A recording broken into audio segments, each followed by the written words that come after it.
Hello po mga kababayan, si Dante Maravillas, Bicolano vlogger, broadcast journalist from Albay. So as you know, dumating na po yung ating Pangulong Bongbong Marcos mula sa official visit sa Amerika. At pagkadating ng ating Pangulo, sumabak agad sa trabaho po. Wala nang pahipahinga. Bisita agad po sa mga nasalanta ng matinding mga pagbaha. Yan, ating Pangulong Bongbong Marcos with DSWD Secretary Rex Gatchalian para magatid ng mga assistance sa mga evacuation centers. Yan o, 10 minutes ago pa lang, mga kababayan, look, President Ferdinand Marcos Jr. visits Mali Elementary School in San Mateo, Rizal to oversee the situation of evacuees affected by heavy rains and flooding over the past few days. He also witnessed the distribution of water filtration kits and family food packs to 546 families or 2,102 individuals currently seeking temporary shelter at the school. Yan ang ating Pangulo, mga kababayan. Hands-on. Yung Vice Presidente, puna ng puna, nandun sa dahig. Wala mang ginagawa, mga kababayan. Ayan, mga file photo, mga kababayan. Sara Duterte calls on LGUs to plan ahead for disasters. Sige lang panawagan niya. Pero siya, mga kababayan, ang dapat na ipanawagan. Kasi wala siya dito, outside par siya. Outside Philippine Area of Responsibility. Hindi man nagtatrabaho, kundi nandun sa kanyang tatay. More than 2 weeks na, mga kababayan. Hindi man umuwi.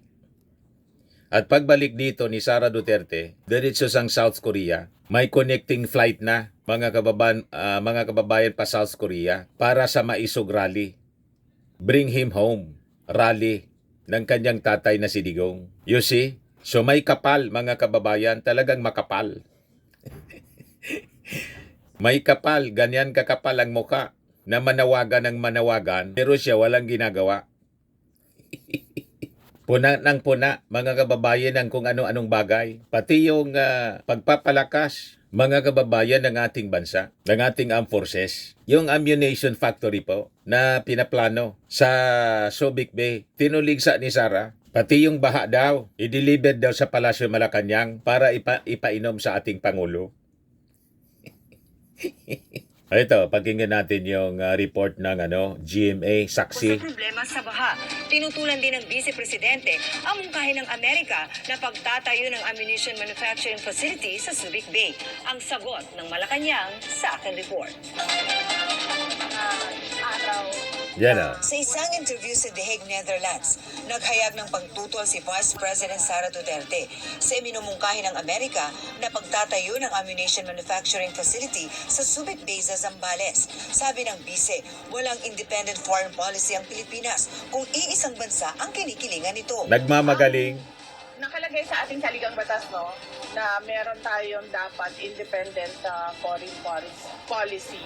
Kung yung ginagawa ng gobyerno ay kumpiling sa iisang bansa lang, ibig sabihin nun, wala na tayong true independent foreign.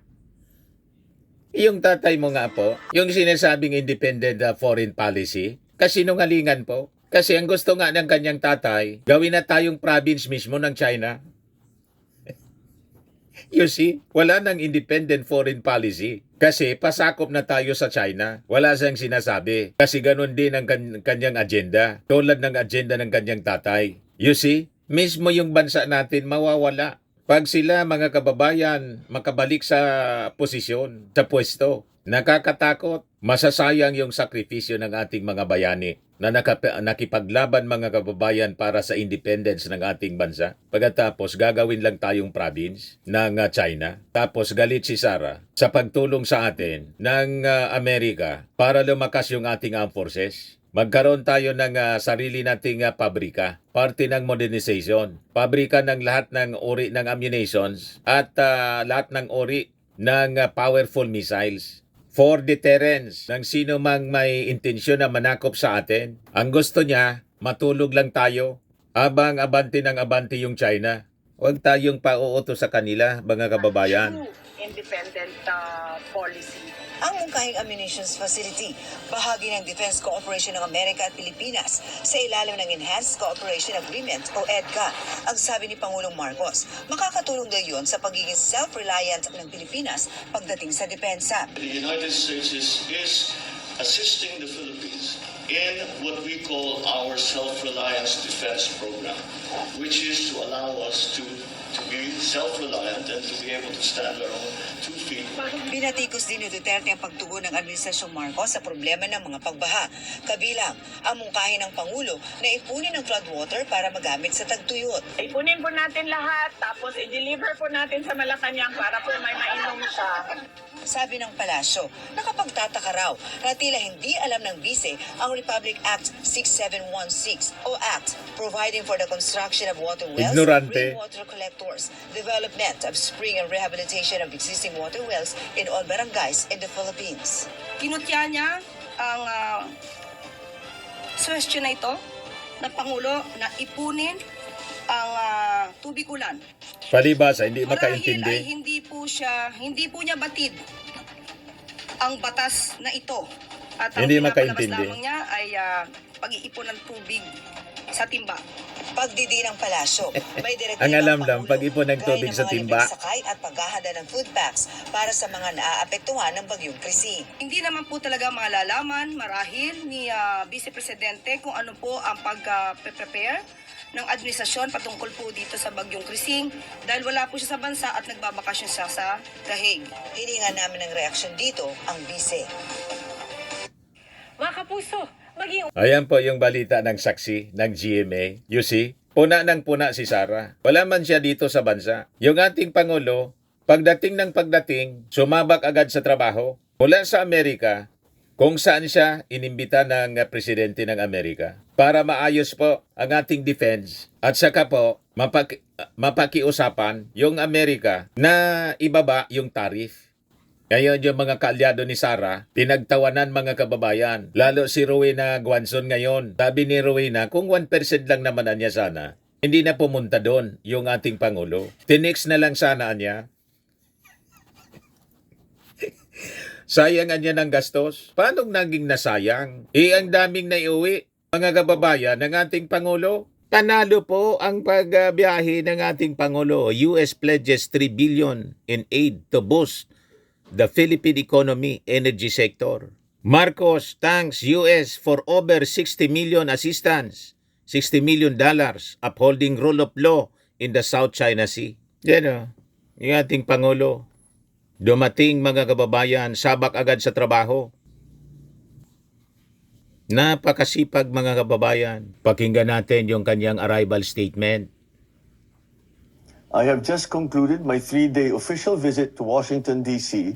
upon the invitation of U.S. President Donald Trump. This visit speaks of the breadth and depth of the alliance of the Philippines and the United States that span the various facets of our bilateral relations. At this brief visit, I had productive discussions with President Trump and with key U.S. government officials, including Secretary of State and National Security Advisor Marco Rubio and the Secretary of Defense Pete Hegseth. We reaffirmed our mutual commitment to further strengthening our long-standing alliance and growing our economies for the benefit of the people and in pursuit of our national interest. We exchanged views on key regional and international security issues, focusing on how the two countries could cooperate and contribute towards addressing common challenges and priorities. In my meeting with the Secretary of State and National Security Advisor Marco Rubio, I underscored the critical importance of the Philippines-United States alliance in maintaining peace and stability in the South China Sea and the broader Indo-Pacific region. I welcome the commitment of Secretary Rubio to work with us in advancing our shared prosperity goals. I was hosted by Secretary Pete Hegseth in the Pentagon to discuss other defense and security issues. As in our previous meeting in Manila last March, he reiterated the importance of deepening defense cooperation. This to establish deterrence in the Indo-Pacific region. We discussed the United States' commitment to the 1951 Mutual Defense Treaty, a treaty that extends to armed attacks to the armed forces, aircraft, or public vessels, including the Coast Guard. In my meeting with President Trump, we reaffirmed our ironclad commitment to the Mutual Defense Treaty. I thank the United States for its consistent support for the preservation of regional peace and stability, and for upholding the rule of law in the South China Sea. We discussed enhanced cooperation on cybersecurity, energy supply, resilience, and critical infrastructure. I underscored the importance of our multilateral engagement, especially with neighboring countries, to continue to reinforce the network of common alliances in the region. We welcome the U.S. government's pledge of an additional $15 million for private sector development under the Luzon Economic Corridor Initiative, and an additional $48 million in foreign assisted projects. We will continue to work with the State Department as well with the U.S. Congress for the implementation of these programs. I conveyed to President Trump that we remain positive about the future of PH-US trade, including investment relations, especially in the context of economic security and the fair, balanced reciprocal trade. We expressed our commitment to continue engaging his team to further bolster PH-US ties and strengthen Philippines' economic security. On the sidelines of the visit, I also met with business leaders and top executives of leading global investment, healthcare, infrastructure, and semiconductor firms, expanding our economic engagements to provide opportunities for building economic security and resilience was a key point in our discussions. We returned to the Philippines with over $21 billion in investment pledges that have the potential to create thousands of direct and indirect jobs for Filipinos within our country. The United States is our oldest and only treaty ally, and my visit to meet the new president is important in advancing our historic and dynamic cooperation, mutual respect, and shared strategic interests. I look forward to hosting President Trump next year to attend the ASEAN meetings under the Philippines chair, which also coincides with the commemoration of the 80th anniversary of the Philippine-U.S. diplomatic relations and 75 years of the Mutual Defense Treaty. Finally, I would like to express my sincere thanks to the U.S. government and its people, not only for their warm hospitality during my short visit, but also for extending support to our response efforts in aiding communities and areas affected by the southwest monsoon. Sa gitna ng kalamidad, inuuna ng inyong pamahalaan ang kaligtasan, kalusugan, at kapakanan ng bawat Pilipino. Patuloy ang ating pagtugon sa epekto ng malakas na pag-ulan at pagbaha dulot ng habagat sa iba't ibang panig ng bansa. Ang ating mga ahensya, katuwang ang mga lokal na pamahalaan, ay walang patid sa pagsasagawa ng mga rescue and relief operations upang masigurong agad na makarating ang tulong sa mga pamilyang apektado. Hinihikayat ko ang lahat na makipagtulungan sa mga otoridad, sundin ang mga babala ng panahon at agad na lumikas kung kinakailangan. Sa ating pagkakaisa at pagtutulungan, malalampasan natin ang pagsubok na ito. Maraming salamat po. Yan ang ating Pangulo, sabak agad sa trabaho. Si Sara, sabak agad sa paninira. Sige lang ang pa-interview doon sa dahig. Sige lang ang panira niya habang sumusweldo from the taxes of the Filipino people. Sabi ko nga, si Mrs. Lisa Marcos hindi man sumusweldo. First Lady, nasa distribution po ng ayuda kasama si General Torre. Si Sara, sige ang panira. Gusto pang i-deliver yung tubig baha, pinagtatawanan niya yung water impounding na plano ng ating gobyerno para pakinabangan yung baha, maipon, tapos sa panahon ng tagtuyot, magamit, pinagtatawanan niya. Sabi ni Yossi Castro, ang alam lang niya ni Sara Duterte kasi, ng Vice Presidente siguro, yung tubig baha ilagay sa timba. Nasa batas niya yan. Siguro hindi niya alam. Walang ibang alam mga kababayan si Sara Duterte, yung mga pagastos ng pera ng bayan tulad ng confidential funds sa chichiria.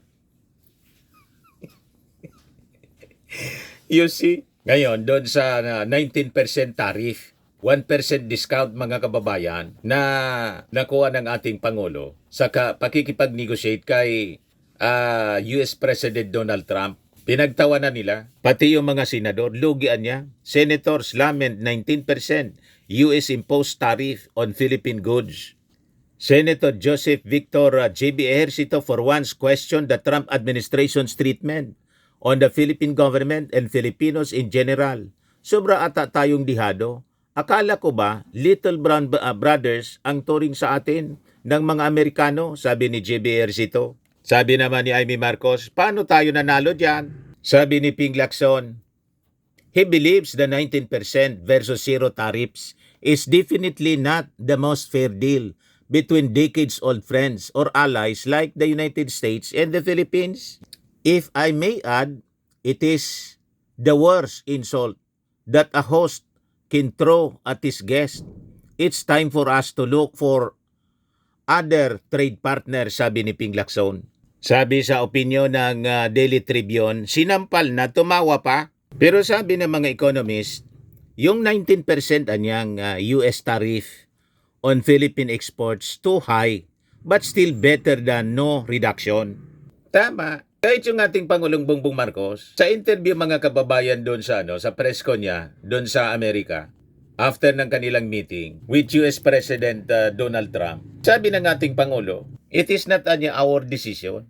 Ibig sabihin, gustuin man niya na ibaba, wala sa kanyang poder ang magdesisyon na bawasan halimbawa ng hanggang 10% na lang. Ang magdidesisyon yan, yung Amerika.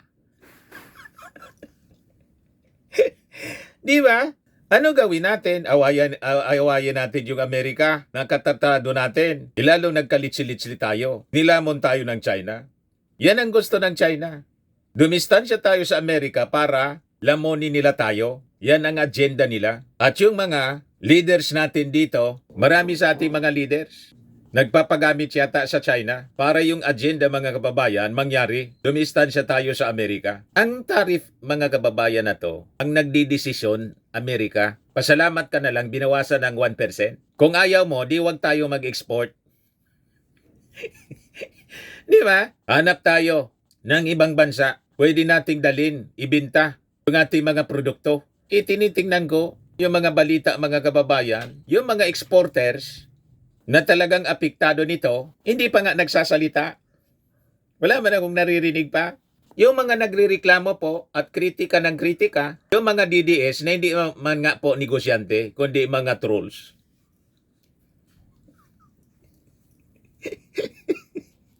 Bakit? Apektado kayo ng US tariffs? Exporter ba kayo sa Amerika? Nasisingilin ng 19% tariff? Iba kita niya, Mr. Maravillas, yung Amerika zero tariff sa atin pag sila nagbenta sa atin. Buti nga yon, zero, para mura. alam ninyo ba? Alam niyo ba mga kababayan kung bakit mo nagmamahalan yung mga imported goods? Dahil po sa taripa. Kahit yung mga petroleum products, ang nakakapamahal yung buwis. You see? Ayaw ninyong bumili ng mga US products na walang tariff? Mabuti nga yan para laging naka-imported products tayo. Kaysa naman yung mga made in China na napakadali, mga kababayan masira, mga piki, substandard, mga electronics. Di ba? Baka masunog pa yung bahay ninyo. Ang daming substandard, kaya mura. You see? So ngayon, ito yung sabi ng ating Pangulo. Small exporters and manufacturers that a 19% tariff is acceptable or fair? It is not our decision. So I will justify any decision I make. Naintindihan na ninyo? It is not our decision. Tayo nakikipag-negotiate. Pinagbigyan tayo 1% lang. Ano magagawa natin? Ngayon, kung mas magagaling kayo, halimbawa si Jaime Marcos, bakit hindi ka pumunta doon sa Amerika? Kausapin mo si Donald Trump. Sabihin mo kay Donald Trump, Mr. President, binarat mo naman po yung kapatid ko. Bata kaaway ko na yung kapatid ko kasi ang sinusupport ko na ngayon yung inaaway mo na si Digong. Binagbaga ni Donald Trump. Sabi ng mga DDS, tuwang-tuwa sila nang manalo si Donald Trump kasi barkada daw ni Digong. Ayon. Binanata ni Donald Trump mga kababayan sa harap mismo ni President Bongbong Marcos. Ayan po. Ferdinand Marcos Jr. of the Philippines, a great family legacy, and highly respected in this country. I know that because I have many friends in the Philippines, and there's great respect, or I couldn't say it, so congratulations. We're going to be talking about trade, we're going to be talking about war and peace, They're a very important nation militarily, and we've had some great drills lately. We're back with them. I think I can say that the last administration was not getting along with them too well. They didn't get along with anybody. They didn't know. Honestly, they didn't know what they were doing. But we have some Hindi niya alam ang fantastic ginagawa. military relationships with the Philippines, and that's been reinstituted. And Pete, I would say that you couldn't be happier, right, with the relationship. I don't think niya kung alam niya yung ginagawa niya, referring to Digo. You see? So yung mga leaders natin at saka yung mga DDS na hindi na kontento sa result ng pakikipag-negosasyon ng ating Pangulo, mag-volunteer po kayo. Tumulong kayo. Puntahan ninyo si Donald Trump, yung mga mahilig mag-rally. Doon kayo sa White House, mag-rally kayo, sabihin ninyo, Mr. Donald Trump, grabe naman yung ginawa ninyo. Nag-imbita pa kayo sa aming presidente. Gumastos yung aming presidente para pumunta dyan. Pagkatapos, bibigyan lang ninyo 1% discount. Di ba? Kasi ang problema natin, madali sa inyo yung magsalita. Kayo kaya ang maging Pangulo. Kayo ang kumausap, si Amy Marcos kasi nagmamagaling si Amy Marcos. Pumunta ka doon. Kilala ka naman ni Donald Trump kasi Marcos ka. Bakit hindi mo gawin? Senador ka naman. Magsama-sama kayo ni Ping Lacson, ni JB Ercito. Pumunta kayo doon. Mag-request kayo ng audience with President Donald Trump. I-renegotiate ninyo. Kung hindi ninyo kaya, tumahimik kayo. Yan ang pwede ninyong gawin. Imbes na magkritika, tumahimik kayo. You cannot dictate your will sa gusto ng isang superpower. You have to realize your place on earth. Gusto ninyo, itapat ninyo yung sarili ninyo sa Amerika. Ang Amerika. Siguro kung tayo ay katapat ng Amerika na, kasing yaman, kasing powerful, ibang usapan na. Kung gawin natin, tulad ng sinabi ni Trump, let's make the Philippines great again. Tulad ng Amerika. Ang policy ni Trump, para man sa kanyang bansa. Ngayon, kung ayaw ninyo makipag-deal sa Amerika, di wag. Di ba? Kailang hindi po pwede. Kasi nga may dealings tayo sa Amerika. Ang pwede nating gawin dito, makiusap. Ngayon, yung ating pakiusap, pinagbigyan ng konti, 1%, makontento na tayo. Buti nga tumutulong sa atin yung Amerika. Kung hindi, matagal na tayong nilamon ng China. O ngayon, magpapagawa yung Amerika rito. Mag-invest sila sa pagmanufacture ng mga ammunitions at lahat ng ori ng missiles. Galit na naman si Sara. Tapos may mga narinig tayo na mga commentaries ng mga anti-US groups. Dapat wag yang ituloy kasi magiging magnet tayo ng giyera. Yun na mga argumento ninyo.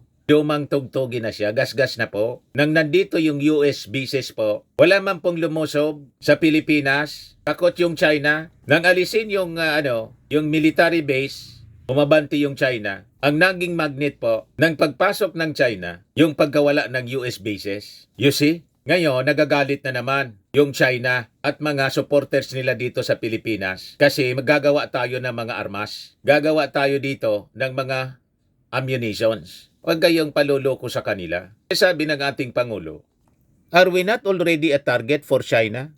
So I think that we have to be thinking about is protecting the Philippines. Well, sir, the gist of the discussion Sige was po. the enhancement of our ongoing collaborative activities bilaterally and multilaterally. Of course, we are nuancing the Balikatan as an interoperability exercise. That being the case too, it also readies the armed forces of the Philippines to adapt to new skill sets, face new threats and challenges, and ultimately acquire the necessary infrastructure for introducing new systems, including deterrent systems. And so this is a major part of the takeaways from this trip, the enhanced cooperation, including assurance of support for our continuing modernization of the military, our armed forces through the Philippine Security Sector Assistance Roadmap and the Philippine Enhanced Resiliency Act. And we're very thankful for the continued advocacy of the Trump administration for it in connection with the U.S. legislature under the leadership of President Marcos. Ayan po, sige po. And we have to support the modernization program ng ating armed forces. Yung mga argumento po na dapat disarmament, militarization daw ang dapat ginagawa. That is a suicide act. Huwag po tayo na maniwala sa ganyang mga propaganda kasi yan ang totoong kalugian on our part. Pag hindi po tayo nagpalakas ng ating armed forces, hindi po totoo na pag naglagay tayo ng mga ammunition na factory dito, ammunition hub, magiging magnet tayo ng gira, tatargetin tayo. Laging ganyan ang propaganda nila. Baliktad po, pag hindi tayo nag-ready dito, papasok sila, mga kababayan, lalo na yung China. Yun nga eksakto yung ginawa nila, mga kababayan. Nang tanggalin natin, palayasin natin yung US bases dito sa ating bansa. So ang dapat na ginagawa natin, deterrence. Nang nandito pa yung US bases, mga kababayan, hindi sila pumapasok. Nang mawala, pumasok sila. Kaya sila nagagalit, mga kababayan, na binabalik natin. May mga IDCA sites tayo. Tapos ngayon, itong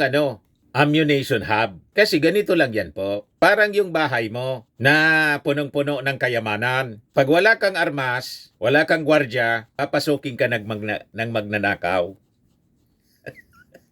Di ba ganon? So importante, gwardyado yung bahay mo. Yan ang rason, mga kababayan, in simple term, kung bakit kailangan natin magpalakas. Kaya hindi po pwede yung mga panawagang demilitarization para wala daw na gulo. Lalong magulo po pag wala pong strong military deterrence. Yun ang tawag niyan. Kaya nga, sabi ko nga, itong mga IDCA sites natin at itong itatayo na ammunition hubs ng sabi ni Donald Trump, lahat ng ori ng missiles, powerful missiles, gagawin na dito sa Subic. Dapat mayroon na ring mga nuclear warheads. I-position dito sa atin at least mga 1,000 nuclear warheads para matamimi yung China.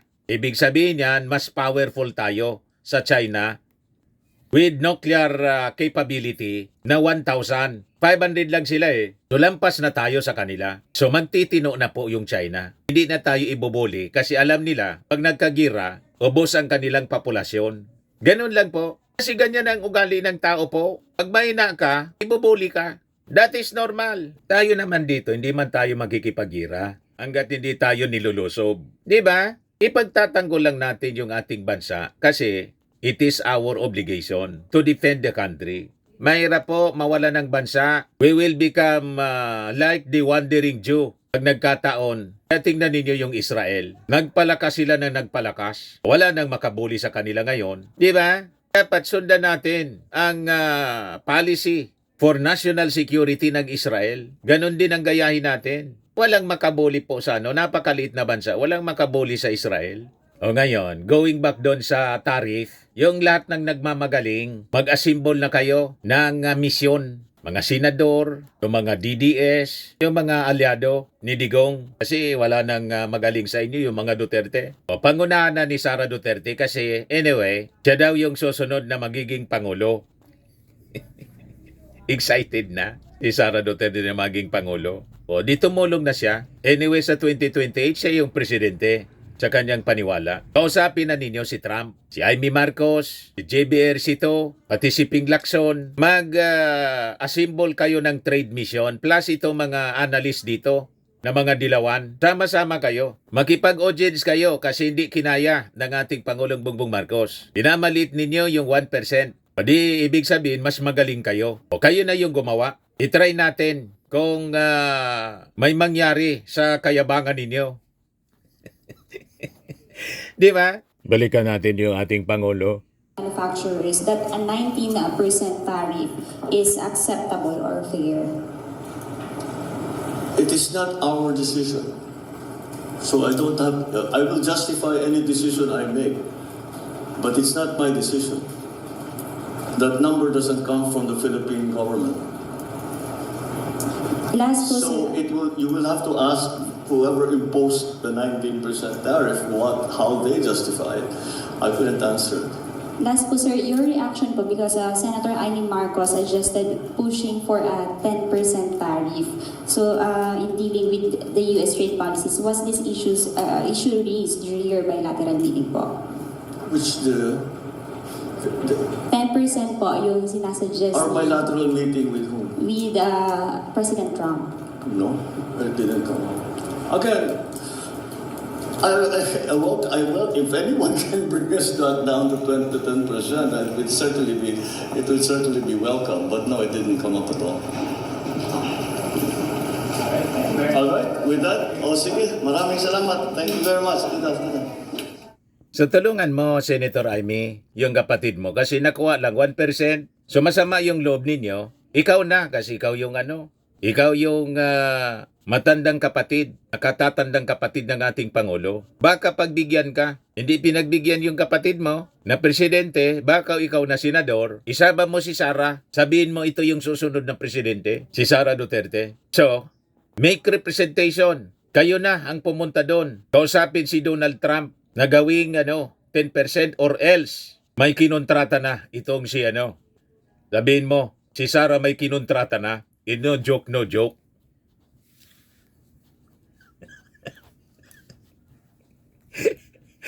O di ba? Pag hindi pumayag, sabihin mo may kinontrata na. No joke, no joke. Kaya kailangan ibaba sa 10% yung tariff. Yan ang gawin mo po. Mas believe ka kay Sara Duterte, di gawin na ninyo. Tama po, mga kababayan? Sa mga naghanap ng malinis and spacious fitness gym, pumunta lang po kayo sa aming Colossal Fitness Gym. We also offer Grab Car Rental with our brand new 2023 model ng Toyota Innova. We also accept booking for those who are planning to travel via PAL, Cebu Pacific, and other airline companies, local and international, and bills payment for Meralco Bills, PLDT, Aleco Bills, etc. Ang Colossal Fitness Gym is located at 3rd floor Security Bank Building, Lanco Business Park, Legazpi City, Albay. For inquiries, look for Chilon Maravillas. Contact number 0966-802-0949. Yan yung aming Innova. Lagi na pong matao sa amin. Pati mga foreigners po, tingnan ninyo. Mga British tourists sila.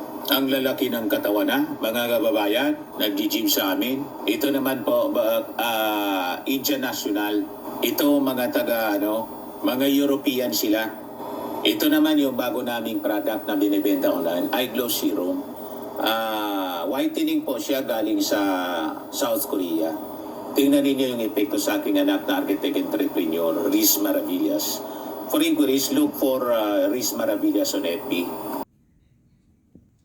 Ito naman po, Fairmax Firming and Lifting Cream.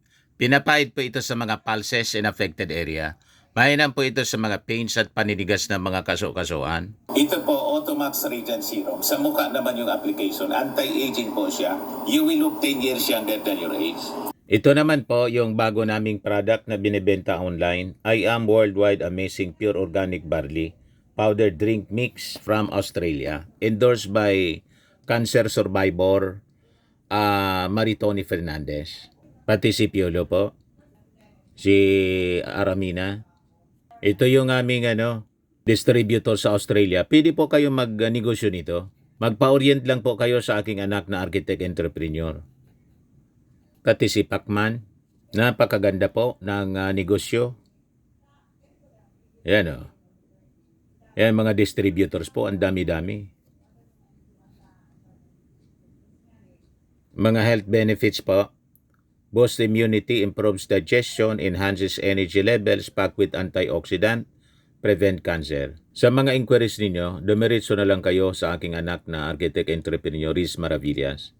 Ito naman po, sa mga mahilig po sa mga imported bags and wallets, Eileen Closet po.